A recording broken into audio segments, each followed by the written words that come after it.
Doctor साहब, election commission अब supreme court के फैसले पर अमल करेगा या पार्लियामेंट के? कुछ ना कुछ तो होगा और इससे निकलेंगे।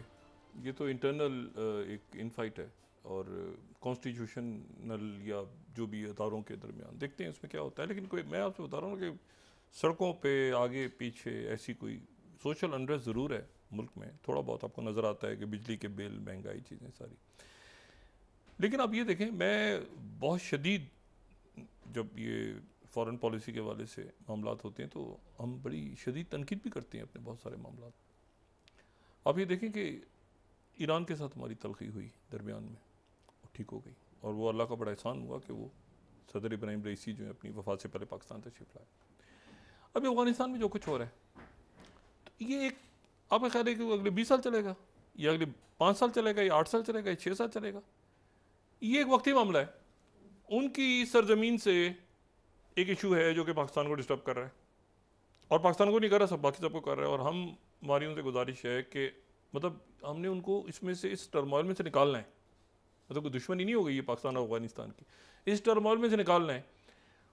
वहाँ पर बरसा बरस से एक अनफॉर्चुनेटली एक जंगें और खाना जंगी और आपस में, आप सोचें ना कि आप ज़रा, मतलब कब अफगानिस्तान अच्छा खूबसूरत अफगानिस्तान देखा होगा किसी ने? 70 की दहाई में देखा होगा, उससे पहले नस्लें गुजर गई पूरी। अब वो जहाँ वहाँ पे जाहिर है जो कुछ हुआ, जो कुछ हो रहा है, तो वो तो मैं हमेशा कहता हूँ कि वो नहीं हो रहा कि जो वियतनाम वॉर के बाद कम्बोडिया में हुआ था, जो कहा जाता था कि यहाँ से बड़ी कुवत जाएगी तो कम्बोडिया बना के जाएगी।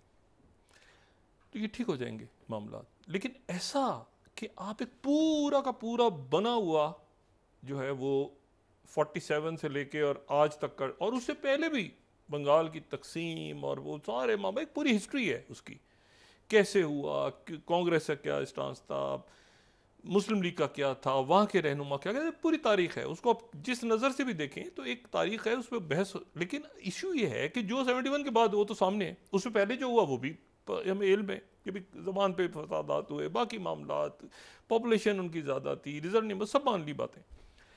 इशू ये है सारा कि जो strategically, geo strategic point of view से खालिस हमारा ब्रादर मुल्क है, हमारे साथ रहेगा बांग्लादेश। लेकिन जो आपका लुक ईस्ट या एक्ट ईस्ट पॉलिसी है, वो अब मतलब ईस्ट में तो क्या, मतलब देखें ना, ईस्ट में क्या है, अपनी रियासतें हैं, 3 तरफ तो अपनी रियासतें हैं ना। जो रियासतें हैं तो वो तो बांग्लादेश अंदर है, मेनलैंड के अंदर है बांग्लादेश नक्शे में, तो वो डिपेंडेंट बांग्लादेश के हैं। यहाँ कभी मैसूर थी, कभी कोई यूनाइटेड बंगाल था 1905 तक, कभी, लेकिन एक लोग रहते हैं ना, ये ऊपर भी जो कुकीज़ हैं या बाकी लोग हैं, तो ये भी अपनी रियासतें क्लेम करते हैं ना कि यहाँ पे ये वो रियासत थी इतने 100 साल पहले, ये था, हम आज़ादी लेंगे, ठीक है ना। कोई कोकीलैंड की बात कर रहा है, कोई क्रिश्चियन स्टेट की बात इसलिए कर रहे हैं कि वहाँ पे क्रिश्चियन पॉपुलेशन वहाँ सबसे ज़्यादा है। और साथ ही आप ये ध्यान में रखें कि वो, अच्छा अब आप देखें कि सिचुएशन क्या बन रही है, और मैं ये इसलिए कह रहा हूँ कि ये समझ से बाहर है कि ये कैसे हुए। 25वीं और 26वीं स्लाइड, ये आज की कितनी अफसोसनाक, ये परेशान कौन बात है कि वो ये कहते हैं कि जी 1 करोड़ जो है वो लोग दाखिल होंगे। 1 करोड़, ये बंगाल के बीजेपी जो है उन्होंने कहा है 1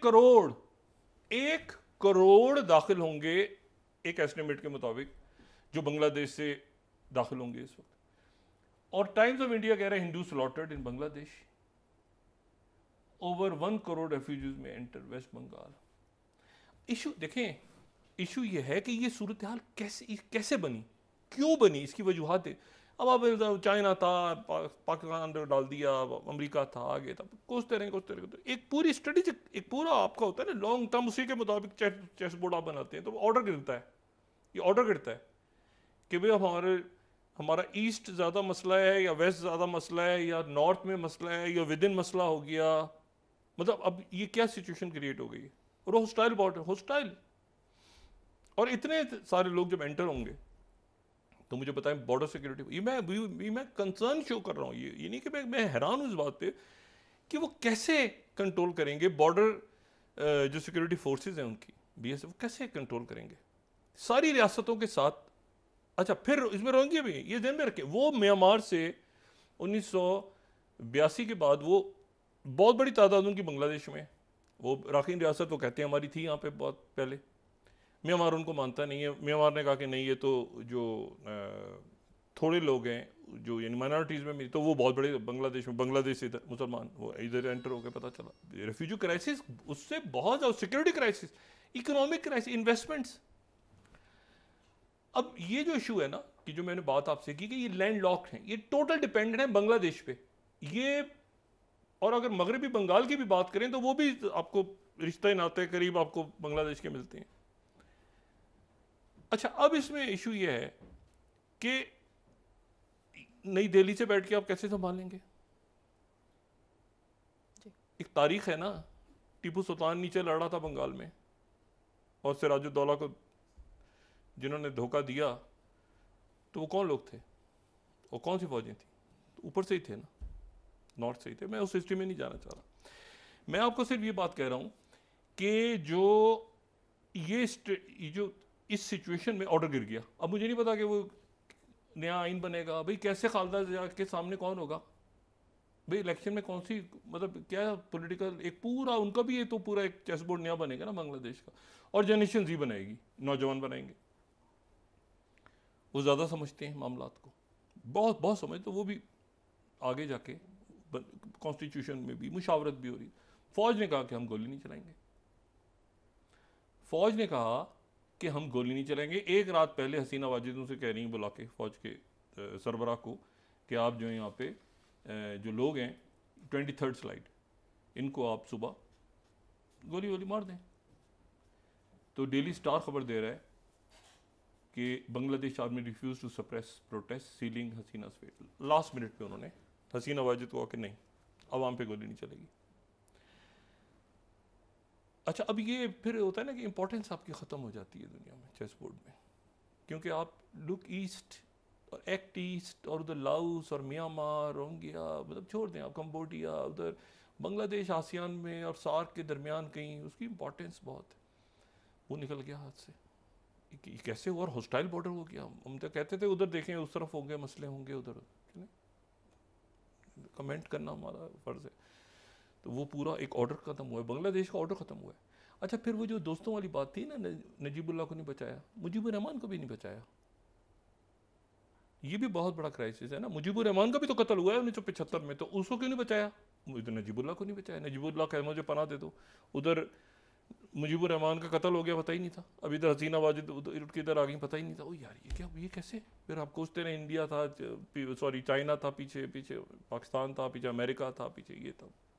ये आसिम मर्चेंट वाला क्या फजूल वाक़या हुआ है और बहुत ही यानी बदनामी का सबब है। और बड़ा हम उम्मीद करते हैं कि प्रॉपर इन्वेस्टिगेशन होगी और ये बड़ा जो जिस पकड़ा है उस वहाँ पे अमेरिका में जो केस, और बहुत ही काबिल मज़म्मत, अफसोसनाक बात है। इसकी तहकीकात होनी चाहिए मुकम्मल, और यकीनन पाकिस्तान भी इसको कर रहा होगा अपने तौर पे। तो ये जो सारा सिलसिला है पूरा दुनिया में। अच्छा, याहिया सिनवर पे आ जाएं। याहिया सिनवर जो है उनको हमास ने अपना नया सरबराह बना लिया। याहिया सिनवर गज़ा में, ये खान यूनिस में पैदा हुआ और 87 में बनी है हमास। तो अगले साल ये 88 में बनी, तो अगले साल हमास बनने के अगले साल ही गिरफ्तार हो गए और उसको 23 साल जेल में रहे। 23 साल जेल में रहे। 2011 में जब वो एक कैदी के बदले जो इसराइल के फ़ौज का था, उसके बदले जब लोग छोड़े 1000 कुछ फ़लस्तीनियों ने अपने रिहा करवाए, तो उसमें याहिया सिनवर भी थे। ये तमाम ज़िंदगी गज़ा से बाहर नहीं निकले, गज़ा में ही।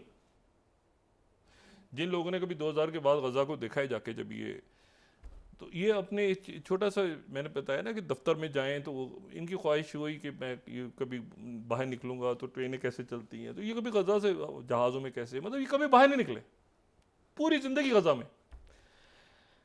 अब ये इनको बना दिए जनाब पुलिट ब्यूरो का सरवा। इसका मतलब ये कि जो भी मुज़ाकरात होंगे वो याहिया सिनवर से होंगे, जो कि गज़ा के अंदर कहीं सुरंगों में है। इस्माइल हानिया तो बाहर थे, खालिद मिशाल पे बैठे, तो बाहर एक कम्युनिकेशन हो रही थी कि मुज़ाकरात कैसे होंगे, कहीं पे कतर में होंगे, कभी फैसला जो है कहीं हो रहा है, दुनिया कर रही। अब जो फाइनल फैसला होना है कि सीज़ फायर करनी क्या करना है, वो फैसला होना है गजा के अंदर कई सुरंगों के नीचे, बाहर कम्युनिकेशन कैसे होगी कैसे नहीं होगी ये अब देखना है। रशिया की तरफ से, चाइना की तरफ से ये बड़ी इंटरेस्टिंग डेवलपमेंट्स है। रशिया और चाइना और जॉर्डन और सारे अरब ममालिक की तरफ से कोशिश हो रही है कि जंग थमे, और अमेरिका की तरफ से भी, यानी जंग फैले ना। ये जो बात थी ना कि रशिया के चीफ पहुंचे हैं और चाइना में उन्होंने बड़ी अहम मुलाकात हुई, तो मुलाकात के दौरान ताउन तो हो रहा है सब कुछ, ये ईरान करेगा भी, जैसे भी होगा, जैसे भी स्ट्रेटजी होगी, लेकिन इस जंग को फैलने से रोका जा रहा है अब तक।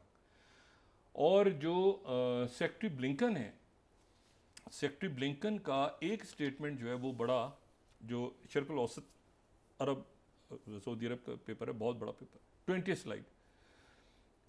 सेक्रेटरी ब्लिंकन ने कहा है कि जो नए लीडर हैं हमास के, वो इंश्योर करवा सकते हैं कि सीज फायर डील तक हम पहुंच जाएं। यानी एक तरह से उन्होंने याह्या सिंवार के, आप समझें कि ये कहा है कि भाई फैसला चूंकि उनके हाथ में ही था, तो अब वो सीज फायर की उनसे उम्मीद की जा सकती है कि वो सीज फायर डील करवाएंगे, वो मुआहदा करवाएंगे।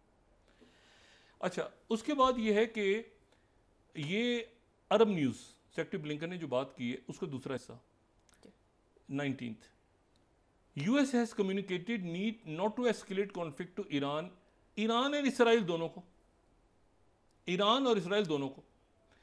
और यहां पर जो मैसेज है वो जा रहा है जनाब, अब आप देखें कि मतलब इसमें सारे अरब मुल्क, चाइना, रशिया की तरफ से ये बात हुई है कि हम इसमें कोई मीडिएट आगे जाके सीज फायर और ये सारा जब भी होता है, ईरान और हिजबुल अपना तो इसको सेटल करेंगे, लेकिन उसके बाद आगे कहीं तो जाएगा ना ये पूरा। और असल बात ये तो एक इशू चल ही रहा था ना, असल इशू ये है कि 40,000 जो फ़लस्तीनियों बच्चों का और इज्तिमाई कब्रें और वो जो सारा जुल्म हुआ है, उस पर दुनिया क्या करेगी, ये एक सवाल है। अच्छा, अब इसमें जो है वो अब आप ये देखें कि न्यूयॉर्क टाइम्स ने आज जो लगाई हुई है, हिंदूज इन बांग्लादेश फेस रिवेंज अटैक्स। कितनी अजीब बात है,